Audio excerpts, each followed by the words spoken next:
बिस्मिल्लाहिर्रहमानिर्रहीम। अल्हम्दुलिल्लाहि रब्बिल आलमीन वल आक़िबतु लिल मुत्तक़ीन वस्सलातु वस्सलामु अला सय्यिदिल मुरसलीन सय्यिदिना मुहम्मदिन ख़ातमिन नबिय्यीन व अला आलिहि तय्यिबीन व अस्हाबिहि अजमईन। अम्मा बअद फ़अऊज़ु बिल्लाहि मिनश शैतानिर रजीम। बिस्मिल्लाहिर रहमानिर रहीम।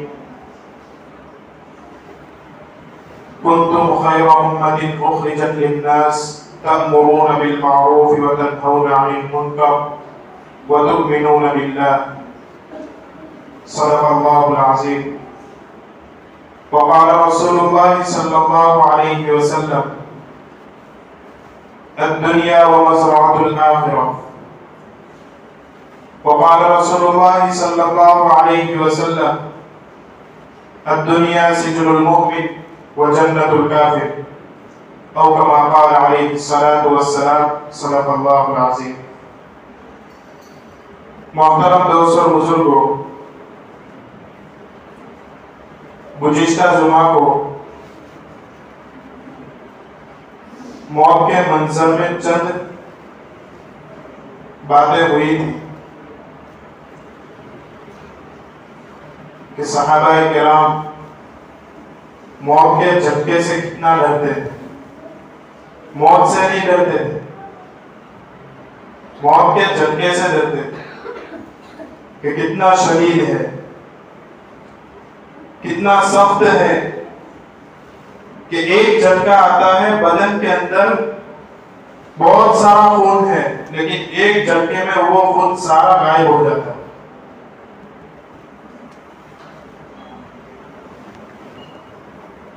लेकिन उनकी जिंदगियां भी वैसी तैसी नहीं थी। ऐसी जिंदगियां थी कि आज तक उनके नाम का डंका बज रहा है पूरी दुनिया के अंदर। देखो,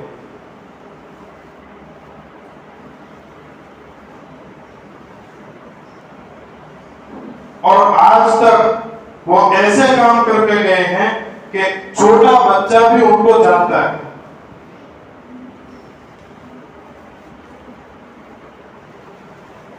किसी भी सहाबी के बारे में पूछ लो, हजरत अबू बकर सिद्दीक रज़ियल्लाहु तआला अन्हु, हजरत उमर फारूक रज़ियल्लाहु तआला अन्हु, हजरत उस्मान गनी रज़ियल्लाहु तआला अन्हु, हजरत अली मुर्तज़ा रज़ियल्लाहु तआला अन्हु,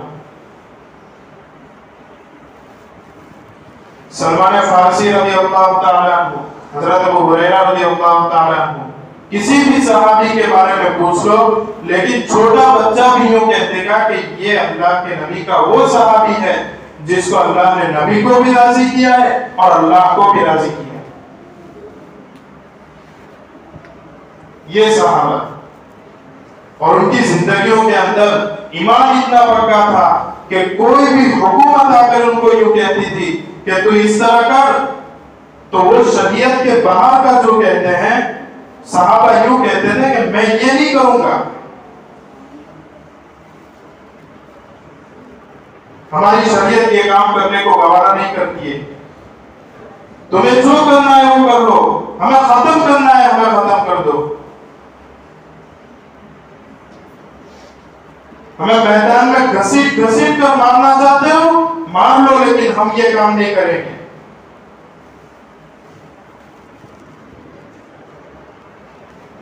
ये उनकी जिंदगी है। जिहाद फी सबीलिल्लाह का वाकया, जिहाद फी सबीलिल्लाह की आवाज उनके कान में पड़ती थी, फौरन तैयार हो जाते थे।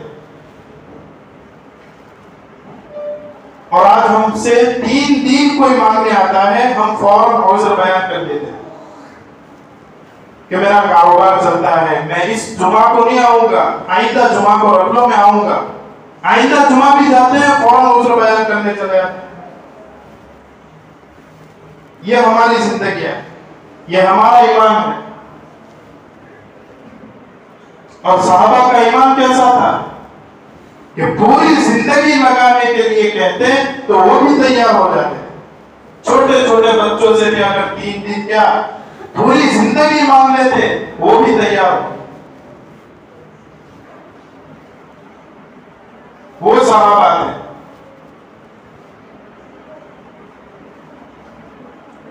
उनके बारे में कोई बुरा भला भी कहते था, वो खामोश रहते थे, सब्र करते थे। लेकिन अल्लाह के नबी मोहम्मद रसूलुल्लाह सल्लल्लाहु तआला अलैहि वसल्लम के बारे में कोई बुरा भला कहता था, उसको गवारा नहीं करते। वो सहाबा की शान। ऐसी कुर्बानियां दी कि उन लोगों की कुर्बानियों की वजह से आज तक हमें ईमान की दौलत मिली। आज हम भी ईमान की दौलत से अनवार। उन लोगों ने कुर्बानियां न दी होती तो हमारे पास आज ईमान की दौलत ना होती, कुरान ना होता, दीन की तालीम ना होती, हम भी दूसरे लोगों की तरफ भटके हुए होते। ये उनकी कुर्बानियों के सदक़े में हमें ईमान मिला है और उस ईमान की हमें फिक्र करनी है।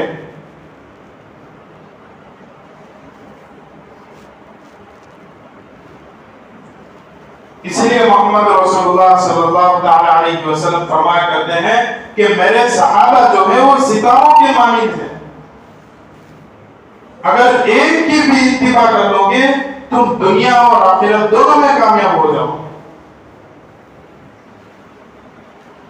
दोनों जिंदगियों, दुनिया में भी कामयाबी मिलेगी और आखिरत में भी कामयाबी मिलेगी। अगर दुनिया में हमको कामयाबी ना मिली लेकिन आखिरत में हमें कामयाबी जरूर अल्लाह देगा। लेकिन उनके नक्शे कदम पर हमें चलना पड़ेगा, तब जाकर दुनिया आखिरत में हम कामयाबी पाएंगे। वो जिन लोगों के रास्ते पर चलते थे उनका रास्ता हमें इख्तियार करना पड़ेगा, तब आखिरत और दुनिया के अंदर हमें कामयाबी मिलेगी।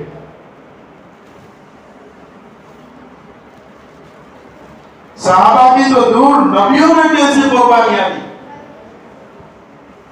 हजरत नूह अलैहिस्सलाम 950 साल कुर्बानियां देने के बावजूद भी वो यूं कहते थे कि ये मान जावे तो मैं अभी मनवाने के लिए तैयार हूं, लेकिन ये मानती नहीं है, अल्लाह तो उसको गरक कर दे।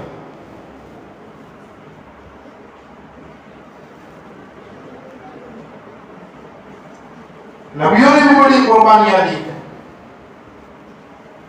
सैयदना इब्राहिम अलैहिस्सलातु वस्सलाम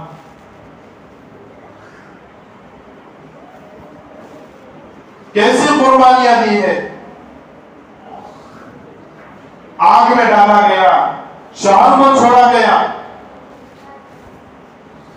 और उनकी बीवी हजरत हाजरा अलैहिस्सलातु वस्सलाम उनको जंगल में छोड़ना पड़ा।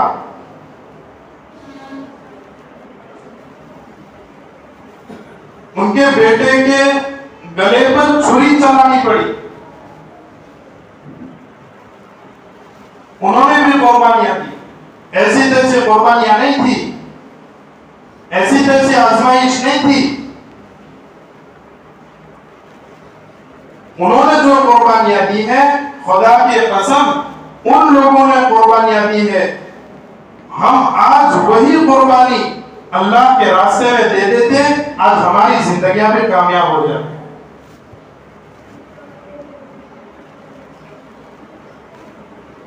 लेकिन हमें बहरहाल बहुत सारे उलमाए किराम आते हैं, मस्जिद में भी जुमा के अंदर बयान होता है, लेकिन हमें समझ में नहीं आता है। क्यों समझ में नहीं आता है? हमारा ईमान कमजोर हो चुका है, हमारा ईमान खोखला हो चुका है। हमें कोई भी समझाने के लिए आएगा लेकिन हम समझेंगे नहीं।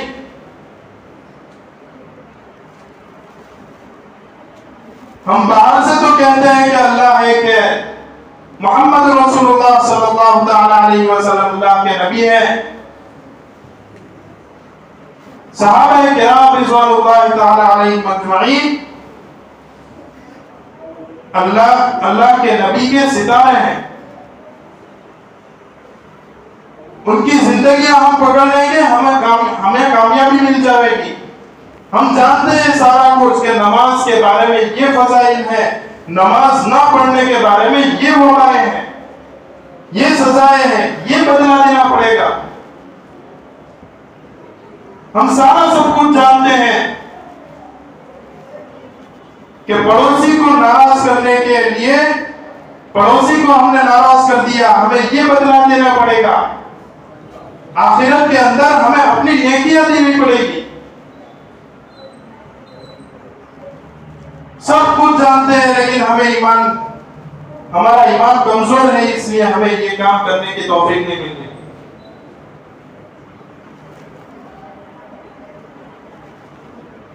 हमारे पास कितना भी बड़ा आलिम आ जाएगा और हमें अकेले में बिठाकर समझाने बैठ जाएगा, 3 दिन समझाएगा, 4 दिन समझाएगा, 1 महीना समझाएगा, लेकिन हमें समझ में नहीं आएगा जब तक हमारे दिल के अंदर दुनिया की मोहब्बत भरी हुई। वो तो समझाकर चले जाएंगे, उनको तो उनका अजर मिल जाएगा, लेकिन हम समझेंगे उसके बाद हमें अजर मिलेगा।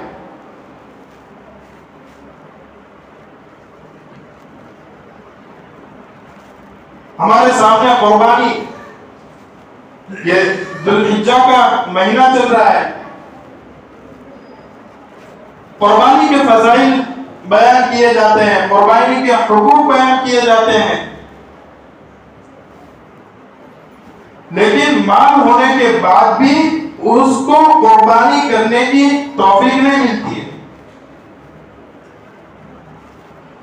अगर तौफीक भी मिल गई तो उसमें भी आधा आधा बांट लेंगे। पड़ोसियों के बजाय दूसरों को देने जाएंगे, गरीबों के बजाय दूसरों को देने जाएंगे, आधा फ्रीज हमारा भरेंगे और जितना बचा है वो दूसरों को देंगे।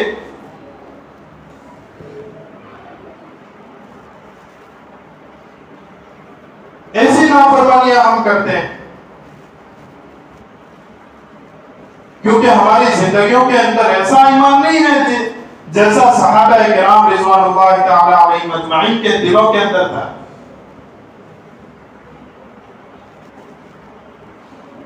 हाँ, उनका ईमान इतना पक्का था कि मोहम्मद रसूलुल्लाह सल्लल्लाहु अलैहि वसल्लम सिर्फ एक मर्तबा कहते कि ए सहाबाओ, जिहाद के अंदर जाना है, चलो, तो फौरन शादियां छोड़कर, मौत मैयत को छोड़कर वो जिहाद में चले जाते थे। ऐसा ईमान। एक मर्तबा यूं कहते कि ये करना हराम है, ये करना मकरूह है, तो पूरी जिंदगी वो ये काम नहीं करते थे। जैसे कि सूद के बारे में, लोन जो लेते हैं, लोन हराम है। मोहम्मद रसूलुल्लाह सल्लल्लाहु अलैहि वसल्लम ने एक मर्तबा सिर्फ कह दिया कि शराब हराम है, पूरी जिंदगी शराब सहाबा किराम रिज़वानुल्लाह तआला अलैहिम अजमईन के मुंह में नहीं गई। ऐसा ईमान था।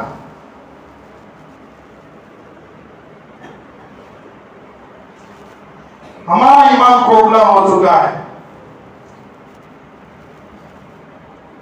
और उसको ताजा करने के लिए हमें अल्लाह के रास्तों में निकलना पड़ेगा।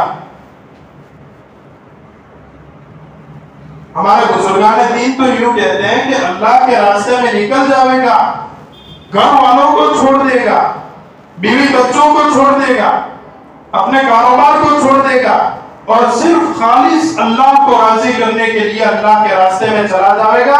उसके घर वालों को भी अल्लाह संभाल लेगा, उसके कारोबार को भी अल्लाह संभाल लेगा। एक जगह का वाकया है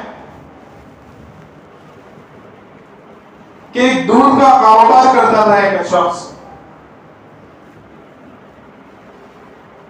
वो अल्लाह के रास्ते में निकल गया, उनके बीवी बच्चों को छोड़कर और दूध के कारोबार को भी छोड़ दिया कि अल्लाह के रास्ते में से आऊंगा, उसके बाद ये कारोबार करूंगा, अभी नहीं। अभी बीवी बच्चों के हवाले कर दिया। रात को आकर उसकी जो भैंस है वो चोर चुरा कर ले गया। रास्ते में उस चोर को पकड़ा तो उस चोर ने पहले तो झूठ बोला कि मैं ये भैंस मेरी है, मैं अपने पैसों से लाया हूं। लेकिन चोर ने, पुलिस वालों ने जब डंडा दिखाया तो उसने सही बोल दिया, सच बोल दिया कि नहीं, ये भैंस चोरी की है, मैं उस जगह से चोरी करके लाया हूं। गए उस मकाम पर और उनकी बीवी को बुलाया कि आपके शोहर कहां है? तो फरमाया कि मेरे शोहर तो अल्लाह के रास्ते में गए। तो उस चोर को यूं कहा कि जब तक इसका शोहर अल्लाह के रास्ते में से वापस ना आ जावे, उस भैंस की जिम्मेदारी तेरी ये सजा है। और उसमें से जो दूध निकलता है, एक प्याला तुझे लेना है, बाकी जितना भी तू दूध बेचेगा, जो भी पैसा आएगा, वो इन घर वालों का हक है, तेरा कोई हक नहीं।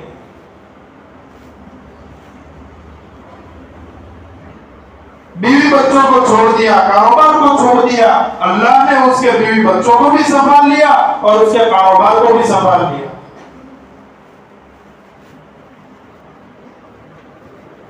हमें ईमान को पक्का करने की जरूरत है। हम ईमान को पक्का करेंगे, हमारी जिंदगियों में नमाजें भी ऐसी आएंगी कि हम 2 रकातें पढ़कर हमारा काम करवा लेंगे। हम 2 रकातें पढ़ेंगे, बस्तियों का काम हो जाएगा। ऐसा ईमान हमारा बन जाएगा। हम रोजे रखेंगे तो रोजे के अंदर जो मकरूहात है, हराम चीजें हैं, हराम काम है, वो भी हमसे ऑटोमेटिक छूट जाए। क्यों? कि हमारा ईमान ऐसा बन गया, अल्लाह के रास्ते में जाकर हमने अपने दिल को रगड़ा है, अपने दिल को साफ किया है और उसके अंदर सिर्फ अल्लाह की वहदानियत को बिठाया, सिर्फ अल्लाह की मोहब्बत को बिठाया। हाँ, तो मोहतरम दोस्तों और बुजुर्गों, हमारा ईमान जो खोखला हो चुका है, उसको पक्का और मजबूत बनाने के लिए चंद दिनों के बाद गुजरात के बुजुर्गाने दीन यहां भावनगर के अंदर आ रहे हैं, हमारे काठियावाड़ के अंदर, और हमें जमातें निकालनी है। 4 महीने की हो, चिल्ले की हो, वो जमातें हम निकालेंगे और हर साथी ये नियत करके जावे कि इंशाअल्लाह मैं अल्लाह के रास्ते में निकलूंगा। करते हैं सब? तो आज गश का भी दिन है, तो गश में भी सारे साथी जुड़ने की फिक्र करें और इशा के बाद अपने अज़ाइम को पेश करें, अपनी नियतों को दुरुस्त करें। करेंगे सब इंशाअल्लाह। अल्लाह अमल की तौफीक अता फरमाए।